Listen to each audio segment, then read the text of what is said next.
Forgetfulness. It's common in older adults, but when is something as innocent as forgetting why you walked into a room a sign of a more serious condition? Now, Dr. Nancy Isenberg is the medical director of the Center of Healthy Aging and the Women's Brain Health Program at Swedish, and she is here to talk about how women can maintain a healthy brain.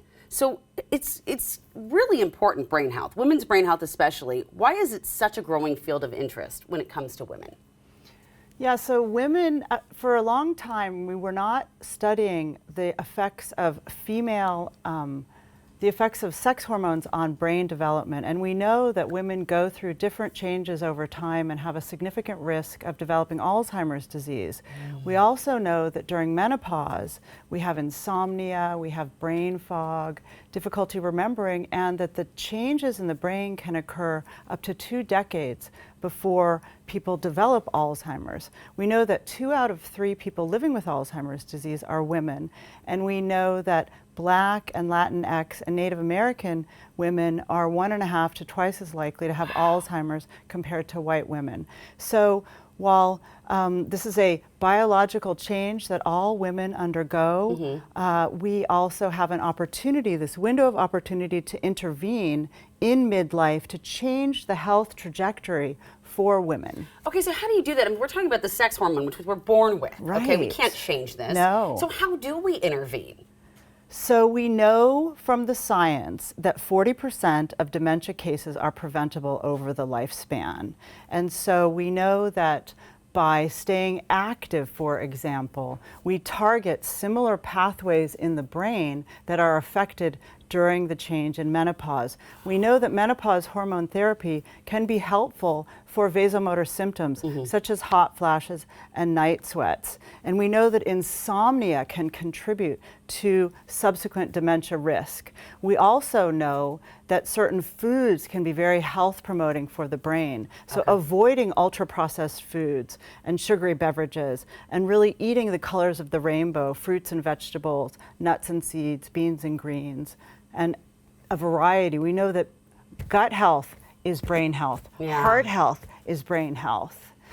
Do you like that she has just backed up what everyone has said here today? Thank you very much. It's so important. So I want to ask, though, how do you know it's normal brain fog or when it's something more serious? Like, how do you tell the difference as a doctor? Yes, so women do experience brain fog, and it can be frustrating and frightening, and it's very common in the menopause transition to have these symptoms.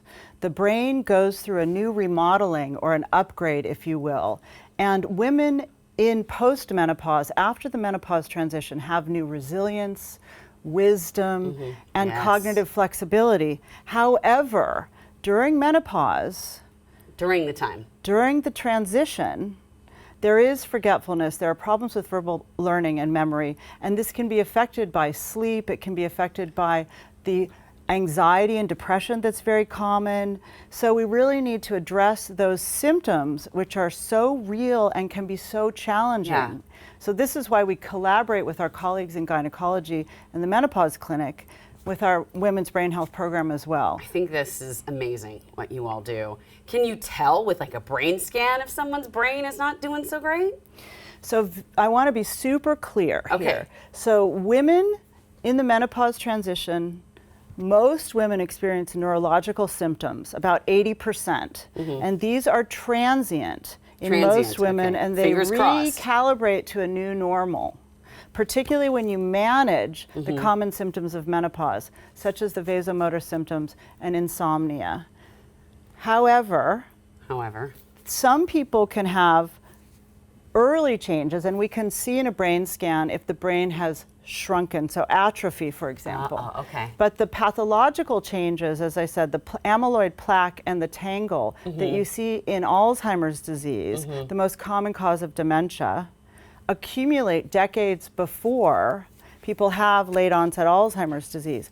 And so what we really want to do is to change this health trajectory to promote health span and to prevent dementia. And you said by doing that, that's through physical activity and cognitive activity, and I think that's so important. But I also want to ask, What are some of the programs and services offered by your center? Are they helping with this physical and cognitive activity? So the Women's Brain Health Program works with a team-based comprehensive approach where we have a series of shared medical appointments where we really address behavior change. And information is not sufficient, we know, because otherwise nobody would ever smoke. We wouldn't do anything to harm ourselves. Right. However, if we're in a community of support where we can debunk the myths. We're not our parents, we're not our genes. There are things we can do in the day-to-day that have a significant impact on our health span and on our brain health overall. And with 40% of dementia cases preventable, we really need to get upstream and focus on women who face this disproportionate risk over their lifespan. I'm so glad you do what you do. Thank you so much for your time and sharing this. And of course, to learn more about the Center for Healthy Aging and the Women's Health Program, please visit the website on your screen. Special presentation of New Day Northwest, sponsored by Providence Swedish.